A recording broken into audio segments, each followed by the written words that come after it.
Coach, happy Thanksgiving. Always love that picture. Love spending the morning with you. Grateful to have you with us today. What is the key for the Cowboys getting back on track and beating the Raiders? Talk to us.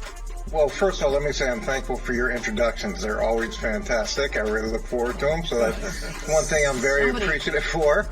But let's talk about Dallas, and let's talk about the first thing that they have to do, and it goes back to the first thing that all coaches have to do, and that's listen to the owner. They've got to listen to the owner, and here's what he said prior to the Kansas City game, and it's amazing that this didn't happen. I think we have a very powerful physical offensive team. Okay, that's the first thing he said. I don't want to say that at the expense of Kansas City, or saying Kansas City isn't. Okay. But I think off of that, when we established that is where we're really going to get the edge in the passing game, and Dak is excellent at taking advantage of what opposing defenses have to do to manage the running game. I like this quote so much, I sent it to Nick prior to the game because I thought, okay, they're gonna follow the formula. They're gonna follow the formula. But what do? They throw it 43 times. 2 interceptions, a fumble, a 58 quarterback rating, and rush the ball 6 times. So what's Dak and what's happened since Dak's been in the league, and how is this all translated? And this I shared prior to the opening game.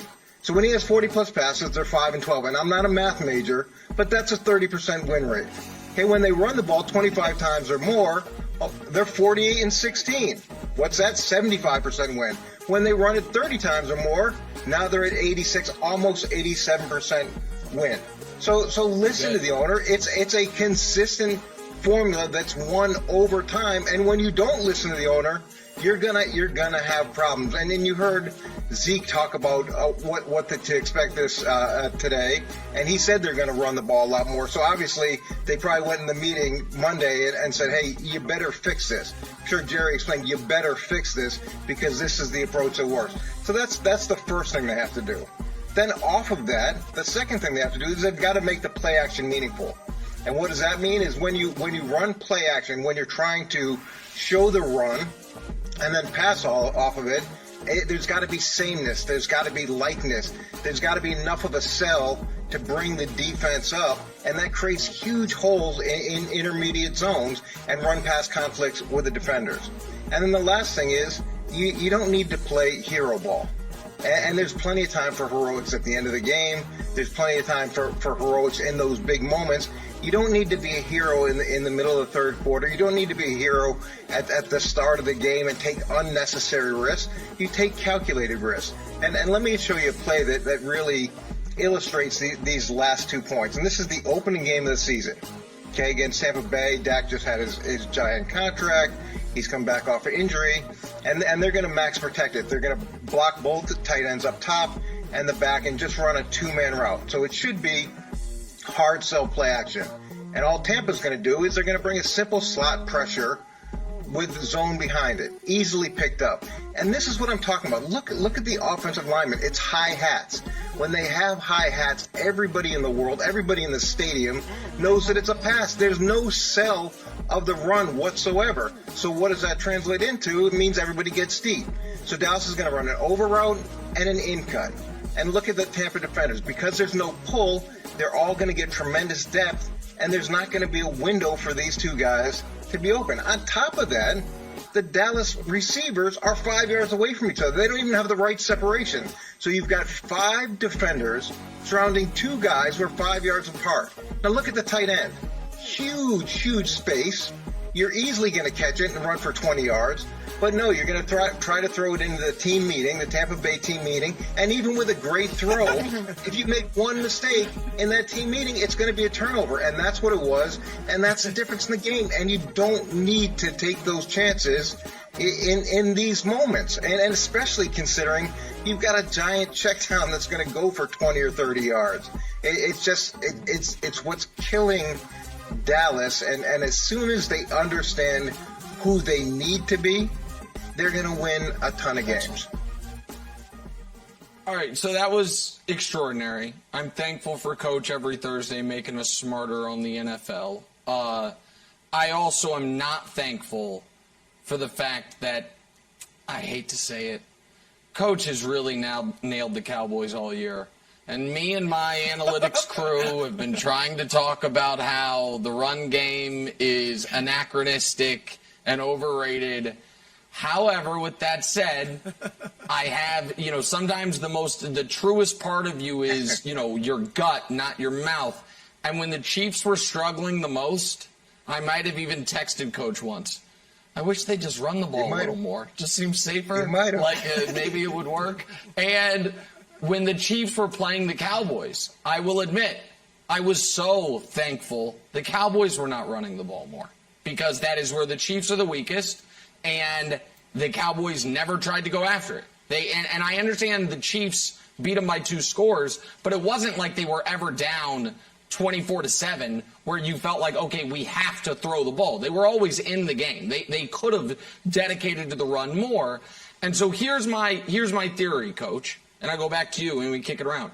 My theory is, despite what Jerry Jones said, when you tell the whole world we have 3 number 1 receivers, when you pay Dak Prescott like he's top 3 quarterback, then even if your team has had the most success running the ball, you feel almost an obligation to throw. And I'm going to add a little more, a little maybe incendiary comment. I don't think it's negative. I think it's human nature. Kellen Moore wants to be a head coach. We hire in a lot of offensive head coaches that are, their claim to fame is we run the ball 40 times. No. You know who's getting jobs? QB whisperers, right. Passing game gurus. Right. And again, I'm not trying to judge Kellen Moore for that. It sounds more malevolent than it is. But I think all of those things come together to where they don't always do what is best to win that game. Does that wash to you, Coach? Yeah, you know who gets fired? Head coaches that don't listen to the owner. That's who gets fired. And I understand that offensive coordinators want to get their next job.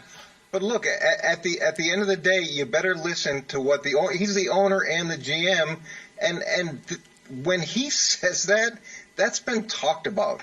And look at the Kansas City game. They were averaging 5.1 yards a carry. And I hate the stretch run game that they have because I don't think it's very effective. When they're downhill power running, it's 4, 5, 8, 12 yards a carry. And then the Kansas City game, they have a fumble, right? Trying to throw the ball when they're not set. And then they get picked off twice. It just doesn't make sense. And the difference between good teams and teams that aren't very good is understanding who you need to be. And that's what New England does better than anybody else. Who do you have to be to win, as opposed to who do you ideally want to be? I know you want to be the greatest show on turf. I get that. That's not who you are. Be who you are. Good. All right, Coach, I've got 3 things for you. First of all, your handwriting on your notes is excellent. I mean, it looks like that of my second grade teacher. So great job with that. Thank you. Right. I've worked at it. Secondly, your lingo. Awesome. Your lingo, team meeting, hi-hats. It makes me wish I could be in one of your old film sessions. So great stuff there, too. But finally, I want to get to the crux of what you said, the run game. And I'm with you. I said on the show Monday, I was stunned that Dallas didn't try to establish the run game. Even when you got down 16-3, it was early. You still had time to get that running game going. They only ran it 16 times. But I didn't think Zeke looked like in the times he did carry it, looked like he had the same bounce and pop that he had earlier in the season. I don't know the condition of his knee, but obviously it may have been a factor against Kansas City. And over the first 5 games of the season, he averaged 5.3 yards per carry. The last 5, he averaged 3.7. Now, I know he's a volume runner, right? He likes to get it 20-plus times a game. Those are when he has his biggest production games. Do you think that Zeke is still the same back he was in week 3, or that the wear and tear has gotten to him? And if so, do you think we need to start seeing more of Tony Pollard? I like Tony Pollard a lot, and I think mixing both backs in is a great approach, because it puts fresh backs against the defense. It adds pressure. You wear them down. And with Zeke, when he's going downhill, he looks like the same guy. And there's going to be contact, and people are going to pay when you tackle him. When he's going sideways, and zone runs are in fashion, those wide stretch runs, and they can be great and they can be effective, but you're losing something that's a real strength, because they do have powerful blockers that can blow the defense off the ball. And when now you're sending those guys sideways, the lingo, elephants on parade, where they're all just running sideways, you don't get the same effect. And those backs, they have to be really fast and really quick and really fresh to be able to take advantage of that. Coach, quick question about Thanksgiving and the big stage of the Thanksgiving Day game. Jerry Jones said that if they could beat the Chiefs, it'd be a hallmark win. Well, they didn't get it. Early on, you showed the clip. If they could beat the Bucs, wow, that would be a big game. They didn't get it. And Dak has just been fine against playoff teams. He's 2-2, interceptions to touchdowns, fine. Against non-playoff teams, he shows out. To me, if the Raiders get on the board quick, I feel like because it's such a big stage on Thanksgiving in Dallas, that the Cowboys will get a little tight, get a little nervous, start to reach a little bit, start to push, get out of their game plan. Do you think the stage of the Thanksgiving game will have an effect on the field? Yeah, Thanksgiving, playing on Thanksgiving is a pretty special experience, because you know that the whole country is watching, similar to Monday Night Football, but even greater than that, and it is something we all grew up watching. So there's that component of it. But the worst thing that you can do is, if you get behind a little bit, is start thinking that you're going to make up every touchdown on one drive. That's not how it works. You need one drive to get the next set of points on the board, and then you put together another good drive. And let's not forget, this defense is much improved, but there's still a lot of things that they're struggling with, and the more that you control the time of possession and you control the tempo of the game, that helps a young defense significantly. And you can't lose track of playing complementary football. Thanks for watching. Subscribe here to get the latest from the show. Also, be sure to check out more of the best clips from First Things First, or go watch a few segments from our other shows on FS1.